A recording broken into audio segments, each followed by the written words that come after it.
and welcome. This video is brought to you by thestreamingadvisor.com. Tailor your entertainment with streaming. And what we're looking at in this video is the Hisense H8 series 4K ULED Android TV. And what you see as I'm flicking through is the home page for Android TV. We're going to get more into that later, but before we dive into the basic operating system that is Android TV, which you might be familiar with already, we're going to talk a little about what makes a Hisense TV from the Series 8 a little different than others. So we're going to start by diving into the settings. Now you'll recognize that the settings are based on Android Oreo. So it has a very out front, easy to access look that gives you access to everything from your apps to all of the inputs and picture and sound settings. But we're going to dive into some of these things a little deeper, starting with picture. Now Hisense, their product guys have explained something really interesting to me, and that's that most people don't really like to go in and adjust all of the settings. It's intimidating to them. So they've done some things to make things a little easier for people. First off, they've gone in to set up a number of default picture settings that you can use depending on what you're doing. And they'll be optimized for whatever it is. Like if it's darker, it might, dim the lighting a bit. If it's daytime, they might make the lighting brighter so that you can see it better without it being faded. But it's all set up using their tons of pixels and advanced technology that just uses machine learning to figure out what it is that you're doing. Sound is another. There's a lot of sound settings, a lot of different features that allow you to set up and optimize however you're doing. I like the wall mount setup because it's going to help spread the sound better when it's up against the wall versus when it isn't. But on top of that, there's technology built into this TV that does something really cool. And that's that depending on what it is you're watching, like let's say you're watching one of your movies on Kodi, or you're watching Pluto TV just to catch up on some fun, it's going to optimize the video settings for that, straight down to a point where, let's say you're in Netflix. If you're watching Daredevil, it will read it as more of an action-oriented TV show, and the TV will be set up so that it understands how to react to it. Versus if you're watching something like a Ken Burns documentary like the Civil War, it's going to emphasize pictures and audio quality more so, because the only thing important in a documentary is what you're seeing and what people are saying over the images. So that's a really cool thing that you can look forward to with a TV like this. Other things in the settings to take a look at is Amazon Alexa. Amazon Alexa, of course, is the Amazon operating system that you find on things like the Fire TV or even the Echoes and things like that. If you have Amazon devices like, lights, coffee machines, anything that works with Alexa skills, you can run your Alexa skills through the TV just like a normal Alexa hub, even though it's Android TV. So that's a real win. When you see Google Cast, what that's talking about is the ability to take your phone, launch a video on your phone, and then boom, send it to your TV. You might be familiar with the Chromecast. That uses Google Cast also. Since Google owns all of this stuff, they built that right into the operating system. So what you have with the TV is right out of the box is a 4K version of the Chromecast, which if you see it at the store usually costs $75. So that's a cool added value. It's easy to get to any of your TV apps directly from the settings. If you're having trouble with something and you need to drop it, you open it up, you uninstall. Real simple, real quick. But in general, most of the apps you find in the App Store are worth keeping around. And so that's just a little bit about the basics.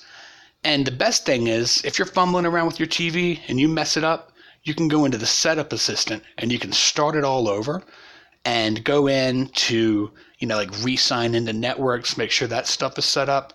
And of course, there's a kill switch in the factory reset that will take it right back to out-of-the-box settings. So in general, dealing with the settings is not intimidating, and it's pretty straightforward. You don't have to go through 6 or 7 menus to get to things. It's just right out there out front. Now, on the home page, there's a lot of cool customization. For instance, right at the top, you've got the apps row, and that's sort of a default, although you can change where things are. But in general, the apps row is very helpful because you can put your favorite apps. You can have 50 apps and just have 3 things in the app row. But, up here we've got, the Google Play Store so we can get started. Plex is my favorite media center server. Sling TV and Fubo TV are cable replacement services, while Xumo and Pluto TV are great free video on demand and music on demand services. And last but certainly not least is Kodi, which has been one of the most popular Android apps ever, and Puffin TV, which is an internet browser. So if you decide that you actually do want more and more apps on there, all you have to do is go to that little plus, and then you can add something else. So it's very easy to add things to your home screen. All of these apps have to be downloaded, though, already. So how do you download them? Well, that's easy. It's the Google Play Store. And what you'll notice when launching the Google Play Store on an Android TV device is that it's different than the store on your phone. The Play Store on your phone has more apps, but the Play Store on a smart TV is going to have apps made for televisions. So that means we're talking games, TV show apps, movie apps, weather, news, services like Hulu and HBO. You're only going to have things like that, things that will work on a TV. You might want to use a spreadsheet on your TV, and if you do, you can plug a computer directly into your TV and set it up, get right to it from the inputs, which we're going to look at in a minute. But the TV's setup is great for watching TV because not only does it have a lot of things available, it breaks things down into categories. And if you do know that you want something specific, you can ask CBS. So now it's finding everything with CBS in the name. And CNET, of course, is related. And then it goes into other things. Fox News, because it's a news service and a major network. But in general, you wanted CBS if you're looking for all access or their free news service. All you have to do is ask. Another cool thing about this TV is that it will support side-loaded apps. You've just got to use something like the Puffin browser, which is available directly through the Play Store. And you can go into websites, if you want to download APKs or something along those lines. You can do it directly through the Puffin browser by just searching. We're not going to get too deep into Puffin browser right now, but I'll just show you. We'll just say, we'll just look for apps. And we'll see what comes up. But you'll see it launches into like Google, basically. It's looking for apps. Ta-da! And it's a browser that will work with the remote control that's included and allow you to go in and find other things. Okay, so let's talk about the home screen. You'll notice Netflix, Plex. These are all apps that are installed on this device, on the television itself. And what Android TV does is create little suggestion rows. Now, why does it do that? Good question. I'm glad I asked. Why it does that is because if you've got a lot of apps, and let's see, this TV right now has a couple of dozen, let's see. See, all of these apps are on the TV. And so what's the good of having all these apps and choices of programming if you can never think of what you're going to watch? You're just going to flip through constantly and replace clicking through the channels with clicking through apps. What the app rows do, or the channels, they say, hey, Star Wars Empire Strikes Back is on Sling TV. Click here to watch. it suggests movies based on what you're watching, based on, the popularity. It goes through and it just helps you not miss out on maybe some cool things that you'll wish you saw in the first place. And you can make this home screen as complicated or as basic as you want. You saw it only had about 5 or 6 choices, but you can turn on all number of things. Turn on HBO Rose. Now we've got everything that HBO offers. We can turn on our music. It'll even, go into Plex, which is already set up. And, now we'll go back and you'll see now the screen is considerably busier. So that's just a really great content discovery tool built into Android TV. Now, something that I like is, one of the reasons I've got Plex here is this TV will support apps for media centers. Plex is my favorite media center because it has the ability to both organize your media. Anything that you have digital copies of, you can access it through Plex, and you'll see what I'm talking about in a second. We always say that Plex makes your basic things, your movies and TV shows that you own, they look like your own personal Netflix.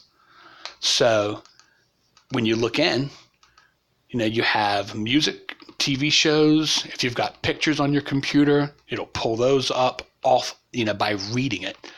And it's really great. All you need is a free account to access most of the things on it.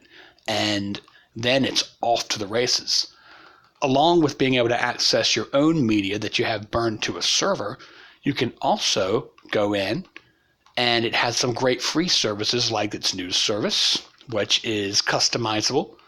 You can tell it what it is that you want to pay attention to, and it'll build your own personal newscast. It has a great free podcast player, and it breaks it down in ways to help you find what you're looking for based on a number of categories. And on top of that, it's got access to Tidal Music. That is a service that you got to pay for.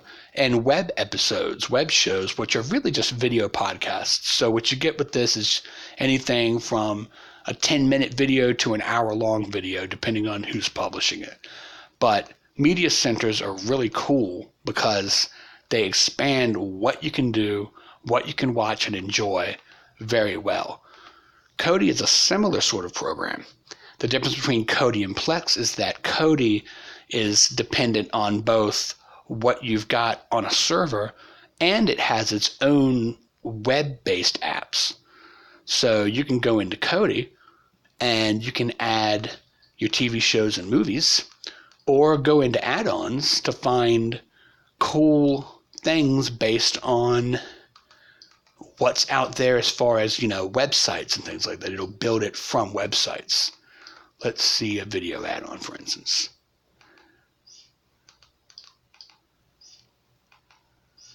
Well, it looks like Kodi has not been updated recently, so we just won't worry too much about that at the moment. So, a couple of other things I do want to point out is all of the cord-cutting apps that you really want to access, they're out there. When I say cord-cutting, I more mean cable replacement. Like up front, we have Fubo TV and Sling TV, but Android TV also supports, let's see, I think I've got it down there. Yep, Philo, and it supports other things. It has PlayStation View. It has YouTube TV. The only thing Android TV doesn't currently support as far as subscription services like that is Hulu with live TV. It has not updated its app. Another thing you might notice missing is Amazon. Amazon has not yet come completely available on Android TV, but you might have seen recently that Amazon and Android/Google have come to an agreement to start putting the app on this platform. So, yay. So, that's this TV. I think that it offers a lot. I love the special things like the audio and video enhancements. I really like the selection of choices. And not only that, if you have multiple items, let's say, you've got this and you've got all your apps in place, and that's great. But let's say you've got some other devices. Let's say you've got a media player. You've got another streaming device. You can get to them really easily right from the input screen. And I'm going to show you something cool. When you have something set up into place, I'm going to plug in something. Okay, so we just plugged in HDMI 2. What did we plug in there? An Apple TV. I'm going to plug in the other HDMI port. Let's see if it's all set.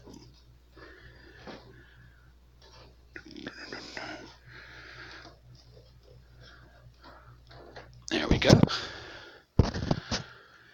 So what we did was we plugged in an Apple TV and an Amazon Fire TV, and the TV automatically recognized them. It doesn't do that for everything, and that's okay, because they also make it really easy to set things up the way that you want them. For instance, if you go in and we break down into the basic settings, I'm going to jump into inputs. Whoops, too fast. You can select HDMI 1. And let's say what you've got plugged in there is a Blu-ray player. You can assign it to Blu-ray player.